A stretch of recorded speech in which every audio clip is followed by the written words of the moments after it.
हरिओम तत्सत। ज्ञान भक्ति चैनल में आपका स्वागत है। इस चैनल में हम ज्ञान भक्ति और सनातन धर्म का प्रसाद ग्रहण करते हैं। यदि आपने हमारे चैनल को सब्सक्राइब नहीं किया है तो कृपया अभी सब्सक्राइब कर लीजिए।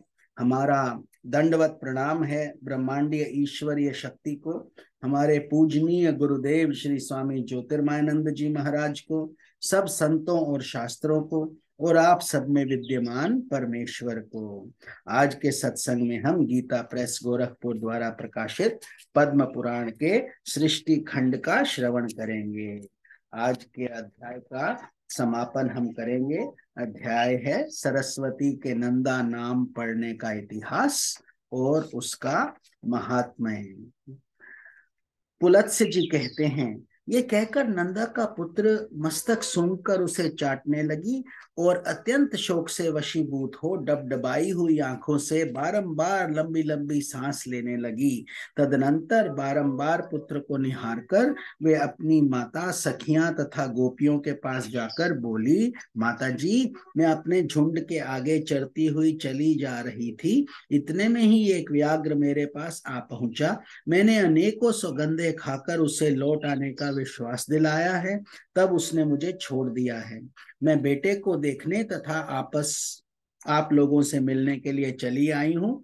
अब फिर वहीं जा रही हूँ। माँ, मैंने अपने दुष्ट स्वभाव के कारण तुम्हारा जो जो अपराध किया हो वे सब क्षमा करना। अब अपने इस नाती को लड़का करके मानना। सखियों की ओर मुड़कर प्यारी सखियों बोली, मैं जानकर या अनजाने में यदि तुमसे कोई अप्रिय बात कह दी हो अथवा और कोई अपराध किया हो तो उसके लिए तुम सब मुझे क्षमा करना। तुम सब संपूर्ण सद्गुणों से युक्त हो, तुम में सब कुछ देने की शक्ति है। मेरे बालक पर सदा क्षमा भाव रखना। मेरा बच्चा दीन अनाथ और व्याकुल है, इसकी रक्षा करना। मैं तुम्ही लोगों को इसे सौंप रही हूँ, अपने पुत्र की ही भांति इसका भी पोषण करना। अच्छा, अब क्षमा मांगती हूँ, मैं सत्य को अपना चुकी हूँ, अतः व्याघ्र के पास जाऊंगी। सखियों को मेरे लिए चिंता नहीं करनी चाहिए। नंदा की बात सुनकर उसकी माता और सखियों को बड़ा दुख हुआ। वे अत्यंत आश्चर्य और विषाद में पड़कर बोली, अहो, ये बड़े आश्चर्य की बात है कि व्याघ्र के कहने से सत्यवादिनी नंदा पुनः उस भयंकर स्थान में प्रवेश करना चाहती है। शपथ और सत्य के आश्रय से शत्रु को धोखा दे अपने ऊपर आए हुए महान भय का यत्न पूर्वक नाश करना चाहिए। जिस उपाय से आत्मरक्षा हो सके वही कर्तव्य है नंदे, तुम्हें वहां नहीं जाना चाहिए। अपने नन्हे से शिशु को त्याग कर सत्य के लोभ से जो तू वहां जा रही है, ये तुम्हारे द्वारा अधर्म हो रहा है। इस विषय में धर्मवादी ऋषियों ने पहले एक वचन कहा था, वह इस प्रकार है, प्राण संकट उपस्थित होने पर शपथों के द्वारा आत्मरक्षा करने में पाप नहीं लगता। जहां असत्य बोलने से प्राणियों की प्राण रक्षा होती हो, वहां वह असत्य भी सत्य है और सत्य भी असत्य है। नंदा बोली, बहनों, दूसरे के प्राण बचाने के लिए मैं भी असत्य कह सकती हूँ, किंतु अपने लिए, अपने जीवन की रक्षा के लिए मैं किसी तरह झूठ नहीं बोल सकती।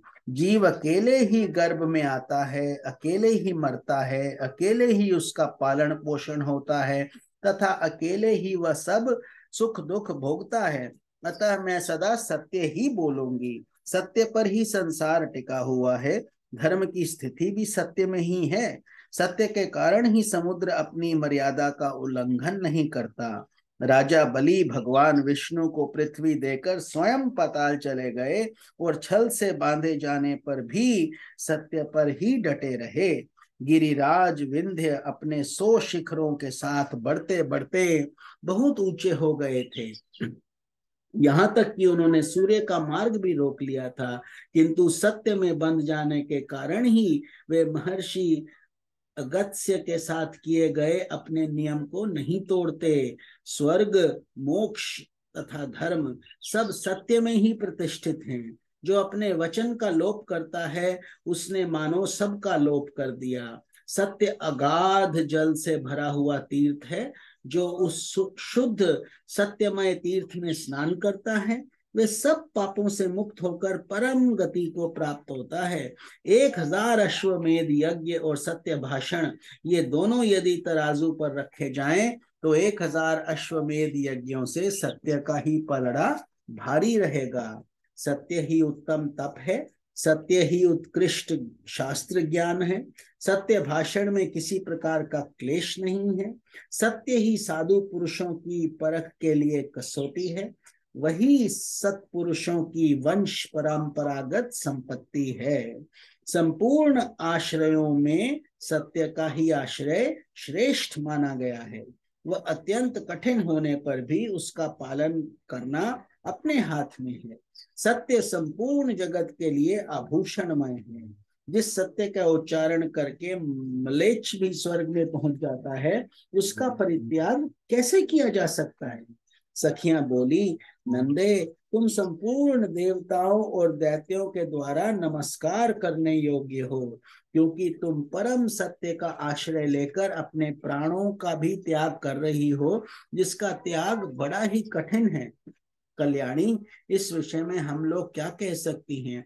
तुम तो धर्म का बीड़ा उठा रही हो। इस सत्य के प्रभाव से त्रिभुवन में कोई भी वस्तु दुर्लभ नहीं है। इस महान त्याग से हम लोग यही समझती हैं कि तुम्हारा अपने पुत्र के साथ वियोग नहीं होगा। जिस नारी का चित्त कल्याण मार्ग में लगा हुआ है उस पर कभी आपत्तियां नहीं आती। पुलत्स्य जी कहते हैं, तदनंतर गोपियों से मिलकर तथा समस्त गौ समुदाय की परिक्रमा करके वहां से देवताओं और वृक्षों से विदा ले नंदा वहां से चल पड़ी। उसने पृथ्वी, वरुण, अग्नि, वायु, चंद्रमा, 10 दिक्पाल, वन के वृक्ष, आकाश के नक्षत्र तथा ग्रह, इन सबको बारंबार प्रणाम करके कहा, इस वन में जो सिद्ध और वन देवता निवास करते हैं वे वन में चढ़ते हुए मेरे पुत्र की रक्षा करें। इस प्रकार पुत्र के स्नेहवश बहुत सी बातें कहकर नंदा वहां से प्रस्थित हुई और उस स्थान पर पहुंची जहां वह तीखी दाढ़ों और भयंकर आकृति वाला मांस भक्षी बाघ मुंह बाएं बैठा था। उसके पहुंचने के साथ ही उसका बछड़ा भी अपनी पूंछ ऊपर को उठाए अत्यंत वेग से दौड़ता हुआ वहां आ गया और अपनी माता और व्याघ्र दोनों के आगे खड़ा हो गया। पुत्र को आया देख तथा सामने खड़ा हुआ मृत्यु रूप बाघ पर दृष्टि डालकर उस गौ ने कहा, मृगराज, मैं सत्य धर्म का पालन करती हुई तुम्हारे पास आ गई हूँ। अब मेरे मांस से तुम इच्छा अनुसार अपनी तृप्ति करो। व्याघ्र बोला, गाय, तुम बड़ी सत्यवादिनी निकली। कल्याणी, तुम्हारा स्वागत है। सत्य का आश्रय लेने वाले प्राणियों का कभी कोई अमंगल नहीं होता। तुमने लौटने के लिए जो पहले सत्य पूर्वक शपथ की थी उसे सुनकर मुझे बड़ा कौतूहल हुआ था कि यह जानकर कि ये जाकर कैसे लौट आएगी। तुम्हारे सत्य की परीक्षा के लिए ही मैंने पुनः तुम्हें भेज दिया था, अन्यथा मेरे पास आकर तुम जीती जागती कैसे लौट सकती थी। मेरा यह कौतूहल पूरा हुआ। मैं तुम्हारे भीतर सत्य खोज रहा था, वे मुझे मिल गया। इस सत्य के प्रभाव से मैंने तुम्हें छोड़ दिया। आज से तुम मेरी बहन हुई और यह तुम्हारा पुत्र मेरा भांजा हो गया। शुभे, तुमने अपने आचरण से मुझ महान पापी को यह उपदेश दिया है कि सत्य पर ही संपूर्ण लोक प्रतिष्ठित है। सत्य के ही आधार पर धर्म टिका हुआ है। कल्याणी, तृण और लताओं सहित भूमि के वे प्रदेश धन्य हैं जहां तुम निवास करती हो। जो तुम्हारा दूध पीते हैं वे धन्य हैं। कृतार्थ हैं जिन्होंने ही पुण्य किया है और उन्होंने ही जन्म का फल पाया है। देवताओं ने मेरे सामने ये आदर्श रखा है। गौ में ऐसा सत्य है ये देखकर अब मुझे अपने जीवन से अरुचि हो गई है। अब मैं वह कर्म करूंगा जिसके द्वारा पाप से छुटकारा पा जाऊं। अब तक मैंने हजारों जीवों को मारा और खाया है। मैं महान पापी, दुराचारी, निर्दयी और हत्यारा हूँ। पता नहीं ऐसा दारुण कर्म करके मुझे किन लोकों में जाना पड़ेगा। बहन, इस समय मुझे अपने पापों से शुद्ध होने के लिए जैसी तपस्या करनी चाहिए उसे संक्षेप में बताओ, क्योंकि अब विस्तार पूर्वक सुनने का समय नहीं है।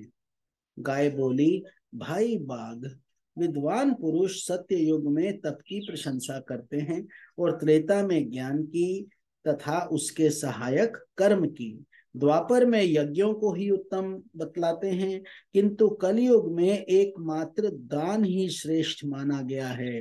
संपूर्ण दानों में एक ही दान सर्वोत्तम है, वह है संपूर्ण भूतों को अभय दान। इससे बढ़कर दूसरा कोई दान नहीं है। जो समस्त चराचर प्राणियों को अभय दान देता है, वे सब प्रकार के भय से मुक्त होकर पर ब्रह्म को प्राप्त होता है। अहिंसा के समान न कोई दान है, न कोई तपस्या। जैसे हाथी के पद चिन्ह में अन्य सभी प्राणियों के पद चिन्ह समा जाते हैं, उसी प्रकार अहिंसा के द्वारा सभी धर्म प्राप्त हो जाते हैं। योग एक ऐसा वृक्ष है जिसकी छाया तीनों तापों का विनाश करने वाली है। धर्म और ज्ञान उस वृक्ष के फूल हैं, स्वर्ग तथा मोक्ष उसका फल है। जो आध्यात्मिक, आधिदैविक और आधि भौतिक इन तीनों प्रकार के दुखों से संतप्त है, वे इस योग वृक्ष की छाया का आश्रय लेते हैं। वहां जाने से उन्हें उत्तम शांति प्राप्त होती है, जिससे फिर कभी दुखों के द्वारा वे बाधित नहीं होते। यही परम कल्याण का साधन है, जिसे मैंने संक्षेप में बताया है। तुम्हें ये सभी बातें ज्ञात हैं, केवल मुझसे पूछ रहे हो। व्याघ्र ने कहा, पूर्व काल में मैं एक राजा था, किंतु एक मृगी के शाप से मुझे बाघ का शरीर धारण करना पड़ा। तब से निरंतर प्राणियों का वध करते रहने के कारण मुझे सारी बातें भूल गई थीं। इस समय तुम्हारा संपर्क और उपदेश से फिर उनका स्मरण हो आया है। तुम भी अपने इस सत्य के प्रभाव से उत्तम गति को प्राप्त करोगी। अब मैं तुमसे एक प्रश्न और पूछता हूँ। मेरा सौभाग्य तुमने आकर मुझे धर्म का स्वरूप बतलाया, जो सत्पुरुषों के मार्ग में प्रतिष्ठित है। कल्याणी, तुम्हारा नाम क्या है? नंदा बोली, मेरे यूथ के स्वामी का नाम नंद है, उन्होंने ही मेरा नाम नंदा रख दिया। पुलत्स्य जी कहते हैं, नंदा का नाम कान में पड़ते ही राजा प्रभंजक शाप से मुक्त हो गए। उन्होंने पुनः बल और रूप से संपन्न राजा का शरीर प्राप्त कर लिया। इसी समय सत्य भाषण करने वाली यशस्विनी नंदा का दर्शन करने के लिए साक्षात धर्म वहां आए और इस प्रकार बोले, नंदे, मैं धर्म हूँ, तुम्हारी सत्य वाणी से आकृष्ट होकर यहाँ आया हूँ। तुम मुझसे कोई श्रेष्ठ वर मांग लो। धर्म के ऐसा कहने पर नंदा ने यह वर मांगा, धर्मराज, आपकी कृपा से मैं पुत्र सहित उत्तम पद को प्राप्त हूँ तथा यह स्थान मुनियों को धर्म प्रदान करने वाला शुभ तीर्थ बन जाए। देवेश्वर, यह सरस्वती नदी आज से मेरे ही नाम से प्रसिद्ध हो, इसका नाम नंदा पड़ जाए। अपने आपने वर देने को कहा, इसीलिए मैंने यही वर मांगा है। पुत्र सहित देवी नंदा तत्काल ही सत्यवादियों के उत्तम लोक में चली गईं। राजा प्रभंजन भी अपने पूर्वोपार्जित राज्य को पा गए। नंदा सरस्वती के तट से स्वर्ग को गई थी तथा उसने धर्मराज से इस आशय का वरदान भी मांगा था, इसलिए विद्वानों ने वहां सरस्वती का नाम नंदा रख दिया। जो मनुष्य वहां आते समय सरस्वती के नाम का उच्चारण मात्र कर लेता है, वे जीवन भर सुख पाता है और मृत्यु के पश्चात देवता होता है। स्नान और जलपान करने से सरस्वती नदी मनुष्यों के लिए स्वर्ग की सीढ़ी बन जाती है। अष्टमी के दिन जो लोग एकाग्रचित होकर सरस्वती में स्नान करते हैं, वे मृत्यु के बाद स्वर्ग में पहुंचकर सुख भोगते हुए आनंदित होते हैं। सरस्वती नदी सदा ही स्त्रियों को सौभाग्य प्रदान करने वाली है। तृतीया को यदि उसका सेवन किया जाए तो ये विशेष सौभाग्यदायिनी होती है। उस दिन उसके दर्शन से भी मनुष्य को पाप राशि से छुटकारा मिल जाता है। जो पुरुष उसके जल का स्पर्श करते हैं उन्हें भी मुनीश्वर समझना चाहिए। वहां चांदी दान करने से मनुष्य रूपवान होता है। ब्रह्मा की पुत्री यह सरस्वती नदी परम पावन और पुण्य सलिला है। यही नंदा नाम से प्रसिद्ध है। फिर जब यह स्वच्छ जल से युक्त हो दक्षिण दिशा की ओर प्रवाहित होती है तब विपुला या विशाला नाम धारण करती है। वहां से कुछ ही दूर आगे जाकर यह पुनः पश्चिमी दिशा की ओर मुड़ जाती है। वहां से सरस्वती धारा प्रकट देखी जाती है। उसके तटों पर अत्यंत मनोहर तीर्थ और देव मंदिर हैं जो मुनियों और सिद्ध पुरुषों द्वारा भली भांति सेवित हैं।